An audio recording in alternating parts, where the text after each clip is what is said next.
Hi guys, welcome to chapter 7 of class 6 geography, जिसका नाम है आवर कंट्री इंडिया। सो आज हम अपने देश के बारे में जानेंगे, इंडिया के बारे में जानेंगे, उसकी लोकेशनल सेटिंग क्या है और उसमें बहुत सारे फिजिकल फीचर्स हैं, उसके बारे में भी हम जानेंगे। ओके, सो जैसा कि हम जानते हैं कि हमारा देश बहुत विशाल देश है। It has a vast geographical expense, मतलब ज्योग्राफी वाइज देखा जाए तो हमारे देश में देखा जाए तो नॉर्थ साइड में हिमालयाज़ हैं, वेस्टर्न साइड में अरेबियन सी है, अरब सागर जिसे कहते हैं, ईस्टर्न साइड में बे ऑफ बंगाल है जिसे बंगाल की खाड़ी कहते हैं, और सदर्न साइड में जो साउथर्न साइड में इंडियन ओशियन है जो कि हमारे देश के नाम पे पड़ा हुआ है। Okay, so there is a vast geographical expanse of our country. It is also strategically located. Okay, so in the north our country is surrounded by Himalayas, west में अरेबियन सी, ईस्ट में बे ऑफ बंगाल और south में Indian ocean. Okay, so it is a peninsula because it is bounded by water on 3 sides and land mass on the 4th side. तो हमारा country basically एक peninsula है। सो peninsula, यहीं से हमको पेनिनसुला का डेफिनेशन पता चल गया कि a peninsula is a piece of land which is surrounded by water on 3 sides. तो हमारा देश 3 साइड से वाटर से सराउंडेड है, बे ऑफ बंगाल, अरेबियन सी और इंडियन ओशन। इसी वजह से ये हमारे देश को इंडियन पेनिनसुला भी कहा जाता है। Okay, so our country stretches from Kashmir to Kanyakumari, जिसका लेंथ बेसिकली अराउंड 3200 किलोमीटर है, और ईस्ट टू वेस्ट देखा जाए तो अरुणाचल प्रदेश से in the east to Kutch in the west. So इसका डिस्टेंस अराउंड 2900 किलोमीटर है। ओके, सो बहुत विशाल कंट्री है हमारा देश। So as we know that our country is endowed with all types of vegetation, landforms and climate। मतलब हमारे देश में माउंटेन्स भी हैं, प्लेट्यूज भी हैं, प्लेन्स भी हैं, ओके, हिल्स भी हैं। तो ये अलग अलग टाइप्स के हमारे देश में लैंडफॉर्म्स हैं, और क्लाइमेट भी अलग अलग टाइप का है। जैसे साउदर्न साइड में आप जाएंगे, साउथ साइड में, तो वहाँ पे ट्रॉपिकल टाइप ऑफ क्लाइमेट है। और अगर आप एकदम नॉर्थ में जाएंगे, जम्मू कश्मीर वगैरह में, तो यहाँ पे बहुत हमेशा कोल्ड टेम्परेचर रहता है ज़्यादातर।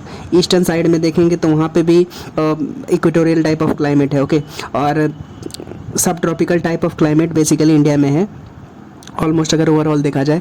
और अगर आप वेस्टर्न साइड में जाएंगे, ये राजस्थान वगैरह में, तो वहाँ पे हमेशा बेसिकली समर रहती है, गर्मी रहती है बहुत ज़्यादा। तो अलग अलग क्लाइमेट हमारे देश में पाया जाता है। All types of climate is found in our country. अलग अलग टाइप का वेजिटेशन भी फाउंड होता है हमारे देश में, जैसे कि अलग अलग टाइप के पेड़, जैसे एवरग्रीन फॉरेस्ट भी आपको दिखेंगे, टेम्परेट फॉरेस्ट भी दिखेंगे हमारे देश में, डेसिडुअस फॉरेस्ट भी दिखेंगे, और बहुत सारे टाइप ऑफ फॉरेस्ट दिखते हैं, लैंडफॉर्म्स दिखता है, क्लाइमेट दिखता है। तो हमारा देश बहुत रिच कंट्री है in terms of species, in terms of landforms, in terms of climate also. Okay, so the lofty Himalayas, lofty मतलब high, the high Himalayas, the northern plains, the great Indian desert, the uneven plateau surface, coastal areas, islands, क्या कुछ नहीं है हमारे देश में। Okay, so हमारा देश, it is a huge country with a population of around 150 crores, मतलब 1.5 बिलियन की population है, और हमारे देश में अलग अलग टाइप के लैंडफॉर्म्स हैं। और अभी जानेंगे locational setting of our country. Okay, so India is located in the northern hemisphere, मतलब इक्वेटर के नॉर्थन साइड में इंडिया है। और tropic of cancer passes almost half way through our country. Tropic of cancer जो है equator से 23.5 degree north latitude पे ये पड़ता है, ट्रॉपिक ऑफ कैंसर जो हमारे देश से पास होता है। और बेसिकली 8 स्टेट से ये ट्रॉपिक ऑफ कैंसर, जो कि 23.5 डिग्री नॉर्थ लैटिट्यूड है, पास करता है। वो 8 स्टेट्स हैं जहाँ से ट्रॉपिक ऑफ कैंसर पास करता है। उनका नाम है गुजरात, राजस्थान, मध्य प्रदेश, छत्तीसगढ़, झारखंड, वेस्ट बंगाल, त्रिपुरा और मिजोरम। तो ये 8 स्टेट्स हैं जहाँ से ट्रॉपिक ऑफ कैंसर पास होता है। नेक्स्ट हम देखेंगे कि लैटिट्यूड और लॉन्गिट्यूड वाइज हमारे देश का क्या एक्सटेंशन है। Okay, so from north to south अगर देखा जाए तो country extends between 8 degree and 4 minute north to 37 degree and 6 minute north latitude. और लॉन्गिट्यूड वाइज देखा जाए ईस्ट टू वेस्ट एक्सटेंशन, तो 67 degree 7 minute east to 97 degree 25 minutes east. Okay, so ये हमारे देश का लैटिट्यूड और लॉन्गिट्यूडनल एक्सटेंशन है। बेसिकली लैटिट्यूडनल एक्सटेंशन अगर आप देखेंगे और लॉन्गिट्यूडनल एक्सटेंशन देखेंगे तो अराउंड 30 डिग्री दोनों है, लैटिट्यूड भी लॉन्गिट्यूड भी 30 degree around. Okay, so due to the longitudinal extent of around 29 degrees, 30 degree के around, the difference between the time of Arunachal Pradesh and Gujarat can be 2 hours. Okay, so हमारे देश, जैसे हम जानते हैं कि लॉन्गिट्यूड टाइम को डिसाइड करता है, और 1 degree longitude is equal to 4 minutes. तो अरुणाचल प्रदेश और गुजरात के बीच में 30 डिग्री, अराउंड 30 डिग्री का लॉन्गिट्यूड का डिफरेंस है। तो मतलब क्या कि इस हिसाब से तो अरुणाचल प्रदेश और गुजरात के टाइम में 2 घंटे का फ़र्क होना चाहिए। तो इसी कन्फ्यूजन को मिटाने के लिए हमने अपने देश में एक लोकल टाइम सिलेक्ट किया। Okay, so but the local time of longitude 82.5 degree east has been taken as the Indian standard time. तो इसी कन्फ्यूजन को मिटाने के लिए हमने हमारे देश में एक इंडियन स्टैंडर्ड टाइम रखा कि यही 82.5 डिग्री ईस्ट ही लॉन्गिट्यूड माना जाएगा पूरे देश में। मतलब पूरे देश में कहीं भी आप जाइए, यही टाइम आपको सेम टाइम मिलेगा। ये आपको लॉन्गिट्यूड डिफरेंस होने की वजह से टाइम डिफरेंट नहीं मिलेगा, कन्फ्यूजन को अवॉइड करने के लिए। ओके, अभी हम जानेंगे अपने देश के नेबर्स के बारे में। So India shares borders with Pakistan, Afghanistan, जो कि पाकिस्तान ऑक्यूपाइड कश्मीर है, तो हम अफगानिस्तान से भी अगर देखा जाए तो बॉर्डर शेयर करते हैं, चाइना से शेयर करते हैं, नेपाल, भूटान, बांग्लादेश, म्यांमार, इतने सारे देशों से हम बॉर्डर शेयर करते हैं। और अगर मैरी टाइम बाउंड्री देखें, so across the sea we have two neighbours, Sri Lanka and Maldives. तो Sri Lanka is separated from our country by Palk strait. So India और श्रीलंका के बीच में पाल्क स्ट्रेट है, जो कि एक नैरो बॉडी ऑफ वाटर है जो इंडिया और श्रीलंका को डिवाइड करती है। और हमारा एक मैरी टाइम नेबर मालदीव्स भी है। ओके, सो ट्रैवल वगैरह के लिए मालदीव्स प्रेफर किया जाता है। नेक्स्ट हम पढ़ेंगे political and administrative divisions of India. So political और एडमिनिस्ट्रेटिव डिवीजन मतलब ये बाउंड्रीज वगैरह के बारे में देश में हम स्टडी करेंगे कि बाउंड्रीज के बेसिस पे क्या क्या है, हमारे देश में कितने स्टेट्स और यूनियन टेरिटरीज हैं। सो पॉलिटिकली देखा जाए तो India has 28 states and 8 union territories. तो हमारे देश में 28 स्टेट्स हैं, 28 राज्य हैं और 8 केंद्र शासित प्रदेश है, मतलब जिसे कहा जाता है यूनियन टेरिटरीज। तो यूनियन टेरिटरीज कौन कौन से हैं, जैसे अंडमान एंड निकोबार आइलैंड जो बे ऑफ बंगाल में है, चंडीगढ़ जो कि पंजाब और हरियाणा दोनों की राजधानी है, Dadra and Nagar Haveli and Daman and Diu ये भी एक यूनियन टेरिटरी है, दिल्ली जो कि एनसीटी ऑफ दिल्ली कहा जाता है, national capital territory of Delhi, और लक्षद्वीप जो कि हमारे देश में ये इधर अरेबियन सी में है। ओके, सो ये भी एक यूनियन टेरिटरी है, केंद्र शासित प्रदेश है, और पौंडीचेरी भी है एक। ओके, सो अभी न्यूली क्रिएटेड 2 नए यूनियन टेरिटरीज क्रिएट हुए हैं, जैसे कि लद्दाख और जम्मू एंड कश्मीर। सो लद्दाख और जम्मू एंड कश्मीर क्रिएट हुए हैं 31 अक्टूबर 2019 में, जो कि नए नए यूनियन टेरिटरीज क्रिएट हुए हैं। तो अगर फिजिकल डिवीजन्स में देखा जाए, जो कि नेचुरल फीचर है हमारे इंडिया का, कुछ नेचुरली क्रिएटेड फिजिकल डिवीजन्स है, जैसे कि our country is bounded by Himalayas in the north, जैसे कि मैंने बताया।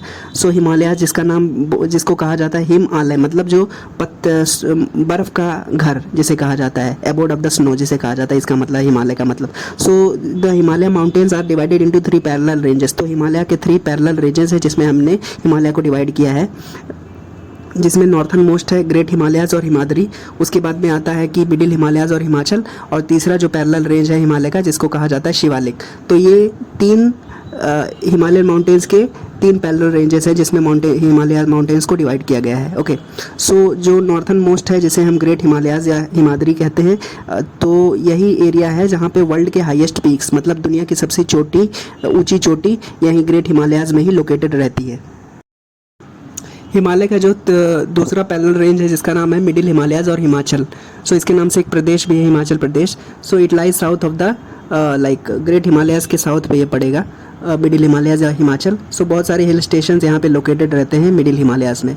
नेक्स्ट जो तीसरे नंबर पे आता है द शिवालिक, जिसे शिवालिक रेंज कहा जाता है। तो the Shivalik is the southernmost range of the Himalayas. Okay, so India has vast place, जैसा कि हम जानते हैं। So the northern Indian plains are level and flat हैं, और they lie south to the Himalayas, मतलब हिमालयाज के अगर आप साउथ में देखेंगे, दक्षिण में देखेंगे, तो आपको नॉर्थ इंडियन प्लेन्स दिखेंगे, जो कि काफ़ी फ्लैट, लेवल और फर्टाइल हैं। ओके, सो साथ ही साथ हमारे जो इंडिया का वेस्टर्न पार्ट है, वहाँ पे ग्रेट इंडियन डेजर्ट है, राजस्थान है, and it is very hot, dry and sandy stretch of land. So यहाँ पे बहुत कम वेजिटेशन है, जहाँ पे कैक्टस वगैरह, आंकड़े का पेड़, बबूल वगैरह पाए जाते हैं, जो ग्रेट इंडियन डेजर्ट का पार्ट है। ओके, और उसके और साउथ में अगर आप आएंगे, the south of the northern plains contains peninsular plateau, जो कि डेक्कन प्लेट्यू वगैरह आता है। सो ये जो अगर आप पेनिनसुलर प्लेट्यू में देखेंगे, तो यहाँ पे बहुत सारे आपको माउंटेन्स और बहुत सारे हिल्स और वैलीज मिलेंगे। ओके, सो जैसे कि छोटा नागपुर प्लेट्यू वगैरह। सो द पेनिनसुलर प्लेट्यू को अगर आप देखेंगे तो बेसिकली वो ट्रायंगुलर शेप में है, और इसमें बहुत सारी हिल्स हैं पेनिनसुलर प्लेट्यू में, जो कि नॉर्थ प्लेन्स के साउथ में पड़ेगा। ओके, सो बहुत सारी पेनिनसुलर प्लेट्यू में बहुत सारी हिल्स है, जैसे Aravalli hills, Vindhya hills, Satpura hills. और ये पेनिनसुलर प्लेट्यू बहुत सारे सोर्स ऑफ रिवर का सोर्स भी है। ओके, सो पेनिनसुलर प्लेट्यू में बहुत सारी नदियां हैं, जैसे कि नर्मदा, तापी, ये सब नदियां भी हैं पेनिनसुलर प्लेट्यू में। Okay, so the Narmada and Tapi are west flowing rivers and they drain into Arabian Sea, मतलब नर्मदा और तापी पेनिनसुलर प्लेट्यू में जो नदियां हैं, ये वेस्ट फ्लोइंग है और अरब सागर में जाके ड्रेन करती हैं अपना पानी। Okay, and the Western Ghats, जिसे हम सह्याद्री कहते हैं महाराष्ट्र में। So Western Ghats border the plateau in the west and Eastern Ghats in the east, मतलब जो पेनिनसुलर प्लेट्यू है उसको उसके वेस्टर्न साइड में वेस्टर्न घाट्स हैं और उसके ईस्टर्न साइड में ईस्टर्न घाट्स हैं। ओके, सो जैसा कि हम जानते हैं कि पेनिनसुलर प्लेट्यू को बाउंड्री करती है वेस्टर्न साइड में वेस्टर्न घाट्स और ईस्टर्न साइड में ईस्टर्न घाट्स। सो अगर आप देखेंगे ध्यान से तो वेस्टर्न घाट्स जो हैं जो कि वेस्टर्न साइड में हैं, उनके अगर आप पश्चिम में जाएंगे, मतलब the west of Western Ghats and the east of Eastern Ghats में अगर देखेंगे तो आपको कोस्टल प्लेन्स मिलेंगे, मतलब बीचेस वगैरह मिलेंगी। ओके,